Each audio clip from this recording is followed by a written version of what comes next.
In August of 1999, an event occurred that would shock not only the parishioners of St. Mary's Church and Parish in Monroe, Michigan, but the entire Monroe community and the Catholic Archdiocese of Detroit.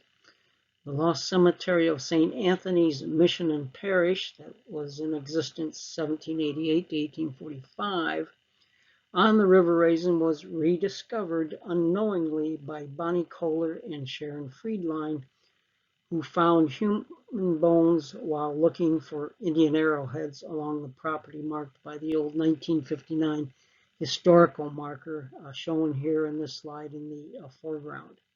The human bones were reported to Matt Switlick, director of Monroe County Historical Museum, and Dennis M. Au, assistant director. 14 years earlier, in 1985, Au had recorded the location of the old cemetery based on historical documents as an archaeological site with the Bureau of Michigan History in Lansing, and the cemetery was assigned site number 20Mr660. This is the story of a year-long battle to save the cemetery from being destroyed by urban development. Saint Antoine Cemetery is located at 2240 North Custer Road between Avenue de Lafayette on the east and Anne Marie Drive on the west, on the north bank of the River Raisin in Monroe, Michigan. Global coordinates are north latitude 41 degrees, 55 minutes, and 35.5 seconds, and west longitude 83 degrees, 25 minutes, and 49.3 seconds. The Francois de Leo House and Blacksmith Shop, designated as 20Mr229, was located at the intersection of North Custer Road and Avenue de Lafayette.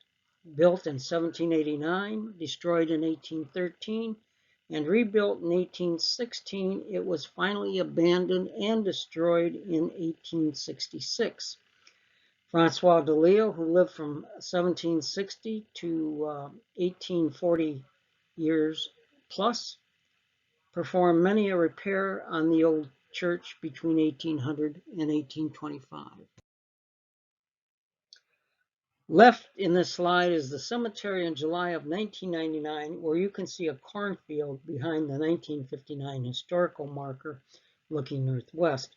Right is the cemetery in August 1999, showing ground clearing and leveling operations by a bulldozer looking north.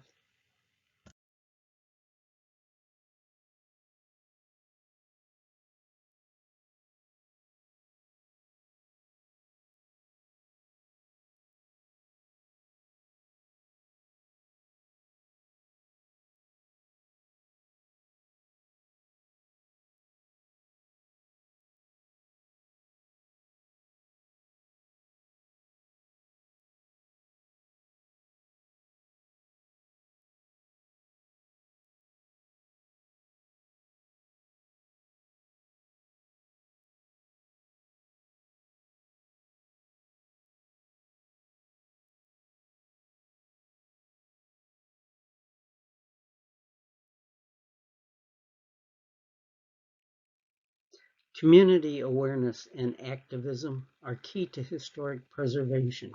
Newspaper headlines in Monroe, Detroit, and Toledo started asking questions. Are these bones from the old church cemetery? How could a burial site of Monroe's first settlers have fallen through the cracks of history?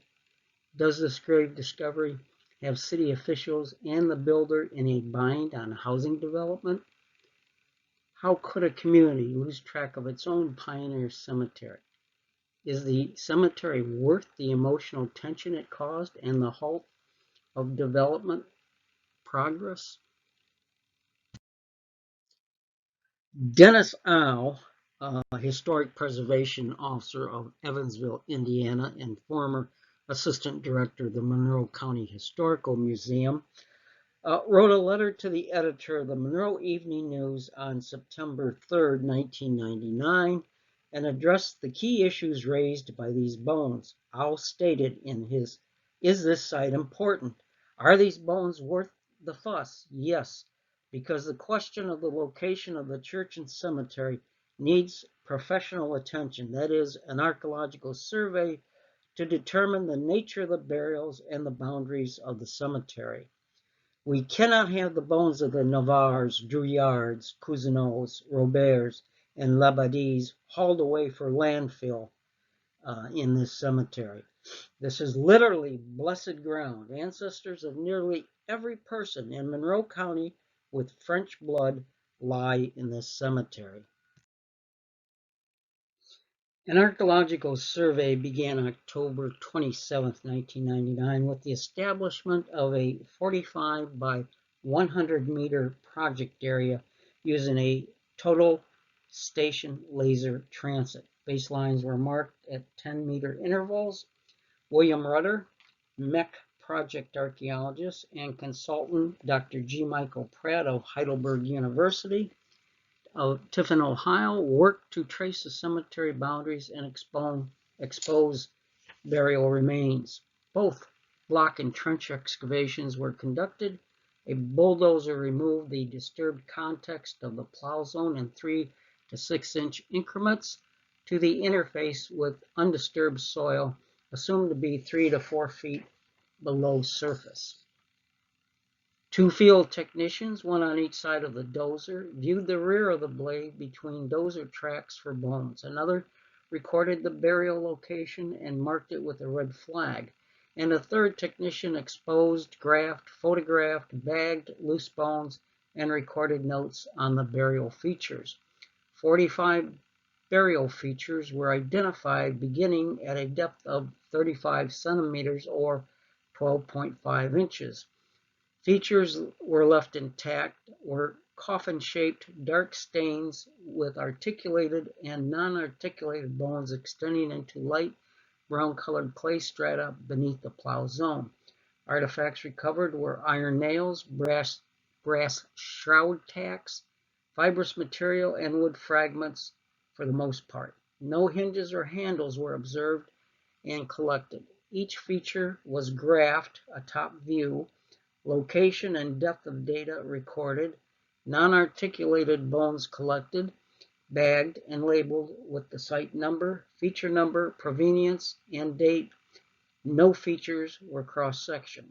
Frank and Julie Saul, Lucas County, Ohio Coroner's Office, analyzed the skeletal remains determined to consist of 25 adults, 3 subadults, and 17 infants. Only 25 burials were represented by skeletal remains, mostly non-infant remains.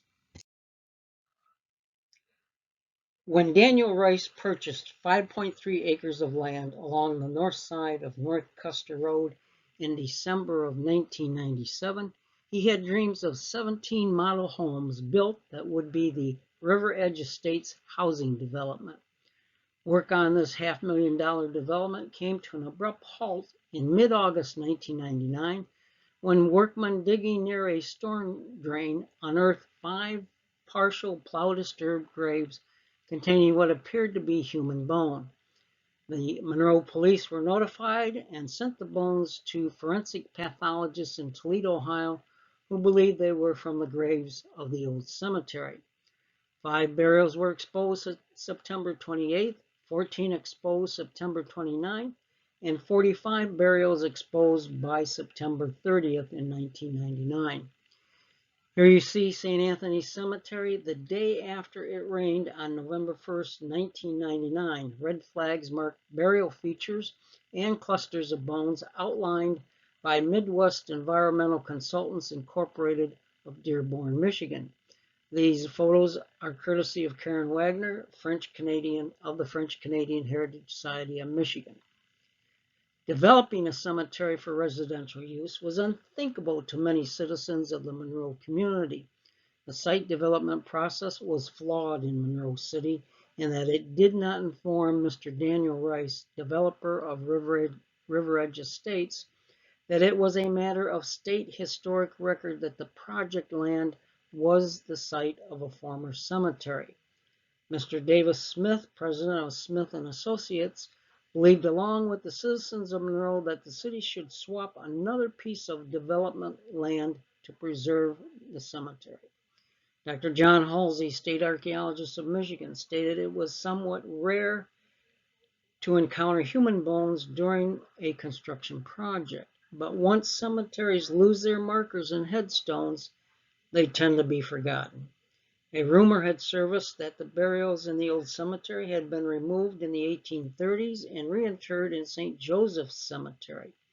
The source of this rumor was Father R. Francis Paquette, pastor of St. Mary's Church, who told the Monroe Evening News on May 4, 1960, that Saint Anthony Cemetery was abandoned in 1848 and that many of the bodies in the cemetery, including some Potawatomi Indian converts, were removed and reburied in St. Mary's Cemetery. Father Anthony Sokolsky of St. Mary's Parish, successor to St. Anthony's Parish, wanted the burials removed to its St. Joseph Cemetery in downtown Monroe in 1999, thus guaranteeing they would never be disturbed again. This bulldozer is moving earth while archaeologists follow close behind. We are looking for indications that there are graves that date back to Saint Antoine's Church. Looking and finding 20 skeletons so far. Each set of human remains is marked with a flag, then covered with plastic. About a dozen and a half indications of human remains at this point. Burial pits, graves, bones. There could be as many as 900 people buried at the site, a fact that has thrilled historians but could ruin developer Dan Rice. He planned to start a subdivision here but found bones, and not just any bones. It's very significant because these are the very first settlers of this area. The names of the people buried here are La Plaisance, Lebeau, Drouillard, names not as famous as Washington or Jefferson, but local historians say these people were critical to settling this part of the country. When Rice found bones, he realized he had the makings of a nightmare on his hands. These are directly their people, the very first people. The graves date back to around 1795. Rice is paying for the dig, but fears he'll go bankrupt. All my life savings is gone. The dig may go on for several more days. There is documentation that the graveyard was moved, but that doesn't necessarily mean that the bodies are moved, and apparently they weren't. To Catholics, this is consecrated ground. It's our first people. Residents came out today to witness the unearthing of their ancestors and also to wonder what the future holds for this place, which for centuries has hidden the secrets of Monroe's past.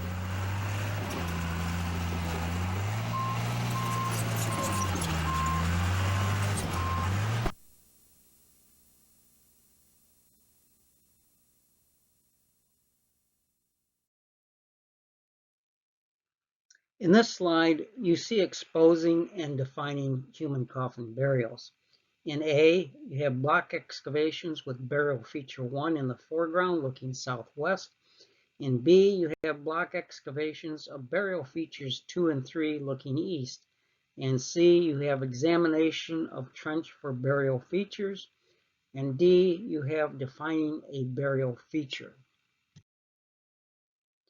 Citizens of Monroe, including descendants of those buried in St. Anthony's Cemetery, expressed their anger and frustration blaming church leaders, government officials, and the owner/developer for the cemetery's precarious situation at public meetings on November 4th and 11th, 1999 at the Sawyer House in Monroe City. Dr. Isaac Sawyer built the present house structure in 1872 or 1873. It became the center of hospitality and culture in Monroe City until Ms. Jenny Toll Sawyer deeded the house to the city of Monroe on August 23, 1938. Francois Navarre, founding father of Monroe, built his house on this site in 1785, which was a 300-acre farm, and acquired a deed from the Potawatomi Indians for the land. American General James Winchester of the Kentucky Brigade sent to Frenchtown during the War of 1812 made his headquarters at Navarre's home before his disastrous battle and massacre of 40 to 60 Kentucky militia by the British and Native American allies on January 22nd and 23rd of 1813. Several people were concerned that the number of graves, 500 plus, could not be contained within lots 1 and 2 offered for sale by Mr. Rice. How would the money be raised to purchase the site? How much time to buy it? And what are the cemetery boundaries?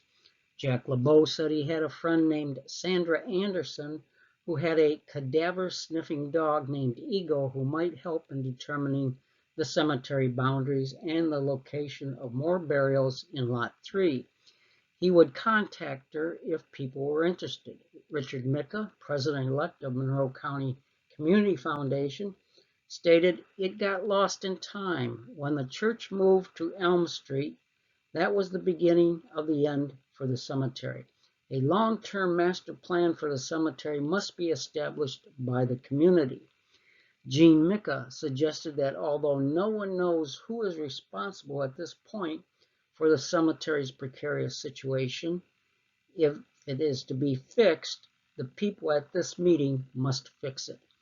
Myron Sam Smolinski, president of the Monroe County Community Foundation, offered technical assistance to raise money.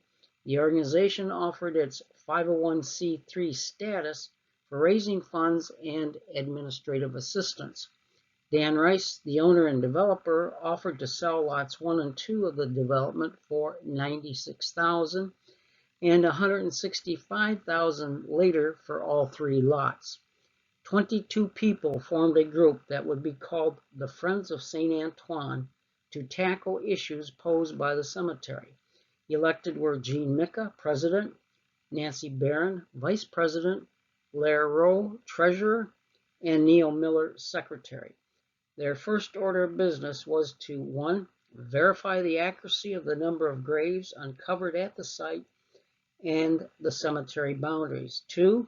Explore ways to raise $150,000 to buy the property and to restore it with fencing, markers, and a new monument. And 3. Cover the exposed 45 grave sites. Several people at the meeting rejected the idea that most of the 500 or so graves were exhumed and reinterred in St. Joseph's Cemetery in the 1830s.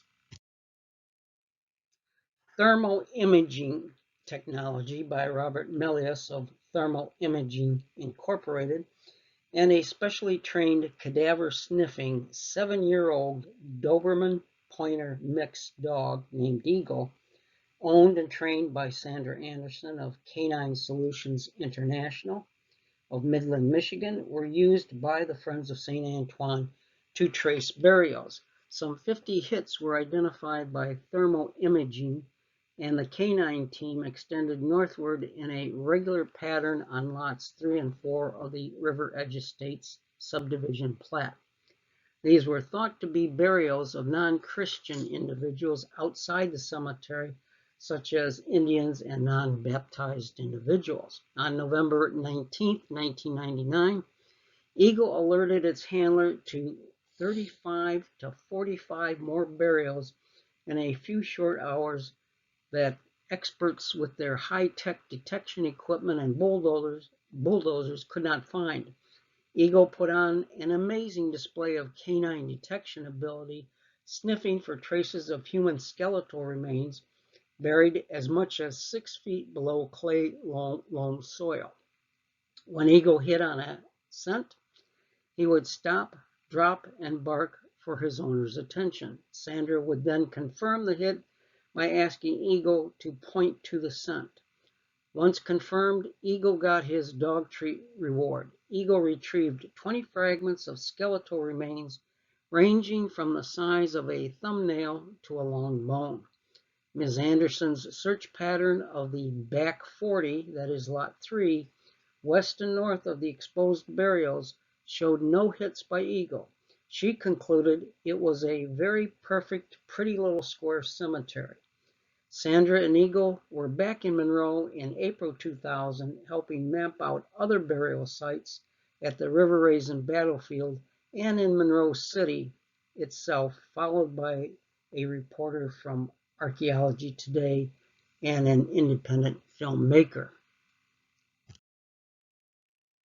After countless hours of discussions with all parties involved, the St. Anthony Memorial Plan was endorsed by the developer, the city, the Friends of Saint Antoine, and the Community Foundation of Monroe County on January 26, 2000.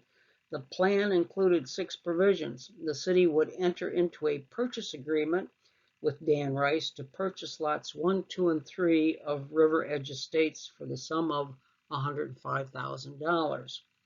This is considerably less than the projected value of the lots as buildable sites, but considerably more than the value of the lots as unbuildable sites. 2, no city funds would be used to acquire the property or develop the memorial place. Funds will be raised by the Friends of Saint Antoine and others seeking contributions. It is estimated that the cost to develop a fitting memorial place, including fencing, walkways, landscaping, and a memorial, was between $50,000 and $75,000. 3, funds collected will be received by the Community Foundation of Monroe County. All disbursement will be through the Community Foundation. Donations will be tax deductible. 4, conveyance from Dan Rice to the city will take place when sufficient funds have been raised to complete the purchase. 5, the city will maintain the memorial place as an expansion of the existing memorial on North Custer Road. And 6, input will be sought from the city, known descendants, the Monroe County Historical Society, St. Mary's Church, and others on the design of the memorial place. The Friends of Saint Antoine and the Monroe County Community Foundation saved the cemetery. By December 2nd, 1999, an agreement had been reached between the Friends of Saint Antoine and owner-developer Dan Rice, who had threatened to go to court on the stalled development if he did not receive his asking price of $165,000. The Monroe Community Foundation initiated action to establish a tax-deductible fund for donations to raise the $165,000. The construction contractor, Rick Haynes, backfilled the exposed 45 graves by December the 10th. On December 23rd, the Monroe County Plat Board refused Dan Rice's River Edge Estates plat approval because no agreement had been signed resolving the cemetery issue. He was given 30 days to resolve the issue by the board, or his plat would likely be disapproved. Mr. Rice threatened taking the matter to the court again. Mr. Rice was paying $2,500 interest per month on the $300,000 note he took out to fund the housing project. The loose bones recovered by artifact hunters and the mech excavations were reburied in wooden pine coffin with grapevine wreath on it in the unused portion of the cemetery on February 1st, 2000. Father Sokolsky presided over the ceremony with a blessing and a short prayer, with about 24 people in attendance, including Sandra Anderson and Eagle, who showed them where to dig the grave. Fathers Terry Kerner and William Fisher of St. John's and St. Joseph's Catholic churches, respectively, were also present. The Archdiocese of Detroit weighed in on the Saint Anthony Cemetery controversy on March 21, 2000, in a letter to Monroe County citizens. Adam Cardinal Maida of Detroit commented that St. Mary's Parish in Monroe accepted leadership for a program to recover the cemetery grounds and to cede them to the city of Monroe for future care and development. What program? Father Sokolsky of St. Mary's Parish was not part of the negotiations to save the cemetery. Cardinal Maida called upon members of the church, civic, and business communities to share responsibility for this program and to contribute to its success only after the cemetery's fate had been secured. His statement that the Catholic Church has always maintained the highest respect for the sacredness of the human body even after death does not square with the facts of how this cemetery was forgotten and lost, which is addressed in later slides of this presentation. Jean Micca announced in April 2000 the Friends Group would like to list the names of the French buried in the cemetery. On November 28, 2000, hundreds of people gathered to dedicate the new memorial to some of Southeast Michigan's earliest settlers whose remains were rediscovered last year. The monument is 16,500 pounds, Y-shaped granite monument, 9 feet high, which sits north, that is behind the granite cross erected in 1959. The 3 sides contain the French surnames of those buried in the cemetery, the history of the cemetery, and the monument's benefactors. A vocal ensemble composed of St. Mary's Catholic Central High School French students and the St. Mary's Catholic Church Choir, led by Denise Witterhold, opened the ceremony with Un Colombe. Cardinal Adamita led the religious service at the site of St. Anthony's Cemetery, answering critics who said the Catholic Church had not taken an active role in ensuring the grave sites remain undisturbed. Financial participation by the Archdiocese would have set a precedent that church leaders felt could prove hard to follow. Death and reburial are sacred moments in the life journey of Christians. He then sprinkled holy water on the monument. U.S. Representative John Dingell, Jean Micca, president of the Friends Group, and County Board Chairman Dale Zorn, who spearheaded the memorial drive, Mayor C.D.L. Capuchilli, the Friends attorney Jack Reedy, and Sandra Anderson spoke at the ceremony. Members of the Carleton Post 4093 Veterans of Foreign Wars delivered a 21-gun salute followed by a rendition of taps crackling in the cold air. Eagle's paw print can be seen in the concrete apron around the base of the monument. The dog days of St. Anthony's Cemetery fall from grace. Sandra Anderson searched for mass graves for the Truth Commission in Panama, Bosnia, and the World Trade Center from terrorist attacks in 2001. She searched for missing children in Florida and discovered slave burials on plantations in Mississippi. Anderson had worked on 1,000 cases with the FBI and the police departments across the country in her 17 years from 1986 to 2003 as a handler of cadaver-sniffing dogs. The Panamanian news media dubbed Eagle the Sherlock Holmes canine. Panamanian officials decorated Eagle with ribbons and honored both Sandra and Eagle at public ceremonies. On April 16, 2002, in Michigan, Oscoda Township Police Chief Robert Lavac accused Sandra Anderson of tampering with evidence in the search of a wooded area for Cherita Thomas, who disappeared in 1980. DNA tests showed that the bones came from at least 2 individuals, neither of whom was Thomas. Anderson was detained by the Bay City FBI office, then released. No criminal charges were filed. That same month, a crime scene technician witnessed Anderson fraudulently planting a human bone in Michigan's Huron National Forest. DNA testing of the bones Anderson found did not match the DNA of the murdered or missing victim. Whose adult human bones were planted and where did they come from? And what about the status of criminal cases prosecuted, like the doctor from Plymouth, Massachusetts, who reportedly butchered his wife, but no corpse was recovered? Would they be reviewed and convictions overturned? Anderson was charged on June 23, 2003, in federal court by the U.S. Justice Department Civil Rights Division in Washington, D.C. for planting evidence at crime scenes between October 2000 and April of 2002 in Oscoda Township, Bay City, and in Oakland County, Michigan. She was charged with lying to investigators and witness tampering.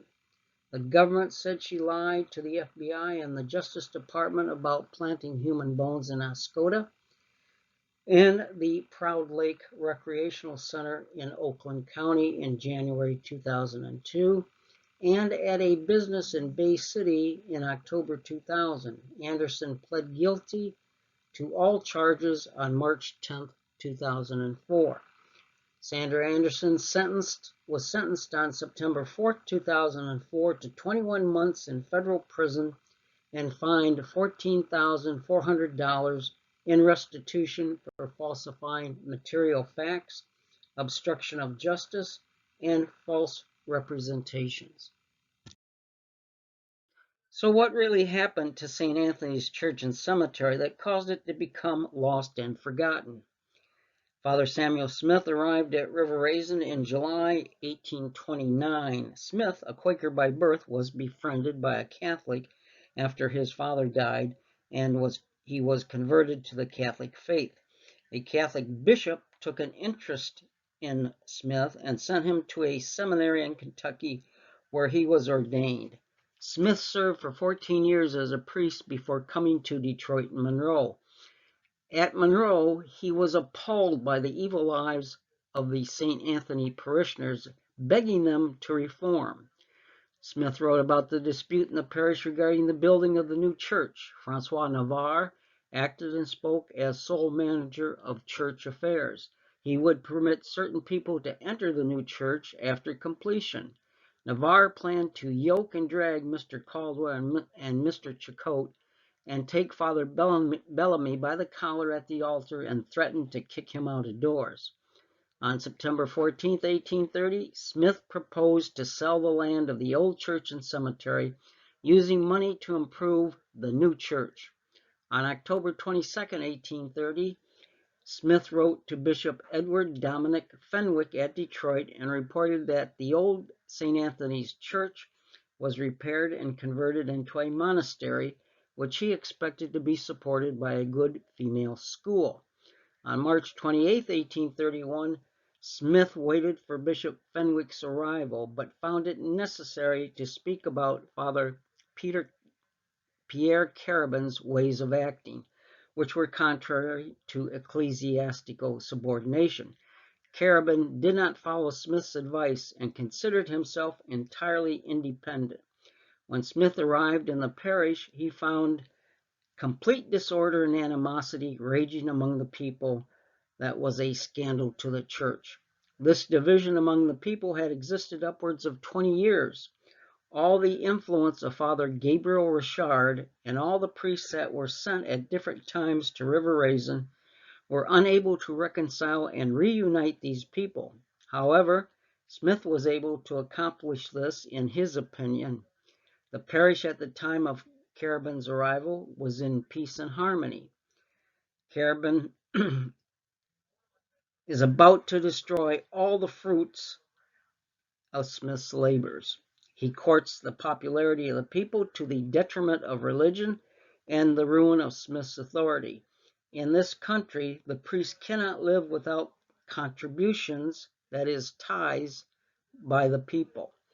Carabin told the parishioners that they were not bound to pay goods nor salary unless they chose to do so. Smith argued with Carabin on the impropriety of such a doctrine, quoted a decree of the Council of Trent to the contrary, showed him the Catechism of the Archbishop of Baltimore for the United States, and the Fifth Commandment of the Church, also an authoritative letter of Father Frederick Reese, Vicar General. Carabin remarked that Richard had no authority, that the Archbishop had nothing to do with this country, that the Council of Trent was not received, and he acted according to his own principles.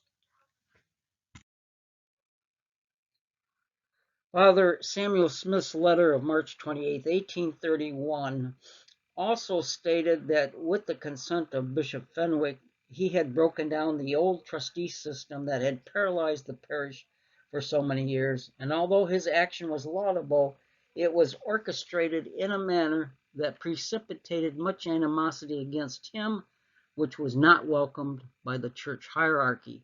Smith convinced Bishop Fenwick at Detroit that he would break the old trustee system and acquire the property from Chief Trustee Martin Nadeau for the bishop. Bishop Fenwick granted Father Michael Cummins, his personal lawyer, his power of attorney on August 8, 1831, to sell the property to pay for the building of the new church. The power of attorney conveyed to Cummins the power to lease, sell, or devise so much of that parcel of land conveyed to the bishop by Martin Nadeau, chief trustee of St. Anthony's Parish. This parcel was private claim 648, the old St. Anthony's Church and Cemetery that resided 2.5 miles upriver on the north side of the River Raisin from the new church and cemetery of St. Mary's Parish to be built in downtown Monroe. Father Smith left Monroe in April 1832 to visit his mother, having left the Catholic Church in disgust. He became a convert to evangelical Christianity and self-described as an ex-priest in 1834. Smith founded the Downfall of Babylon, or the Triumph of Truth over Popery, in 1834, with the goal of attacking Catholicism. This edition of his newspaper, shown in the slide, criticizes the Catholic sacrament of penance, whereby Catholics confess their sins to priests to receive forgiveness and then pray to atone for their sins. Babylon the Great, also known as the Whore of Babylon, is a biblical symbol of sin and corruption that some Protestants interpret as a reference to the Roman Catholic Church. When Bishop Frederick Reese, now appointed the Bishop of Detroit, arrived in Monroe in January 1834, he commanded Father Pierre Carabin, who had replaced Father Smith, to build the new church, promising to help him with the funds for its construction. Parishioners squared timbers all that winter. The great part of the bricks were burned or fired the following summer, and the stone foundation was laid in the fall. The walls were erected in 1835, the roof put on in 1836. Reese returned from Rome in 1838 and assisted Carabin in completion of the church by giving him $2,400. A quitclaim deed to private claim 648 from the trustees was transferred to Bishop Reese on December 7, 1838. The new church, or third church built, was consecrated by Father Kundig in May 1839 in the absence of the bishop. What happened to St. Anthony's Church and Cemetery after abandonment? The church was in such a dilapidated condition that it was torn down in 1842, but the crumbling remains were still visible on the surface, seen as late as 1872 by Father Camillus P. Mays, then pastor of St. Mary's Parish. Broken, moss-grown headstones and fragments of decayed wooden crosses marking graves were still visible in 1913. By 1857, the old church property was unproductive and going to waste. Father Edward Jews, pastor of St. Mary's Parish, leased the land to the Inglefritz Company until 1872 for a nominal sum from the Bishop of Detroit to make it arable and productive again.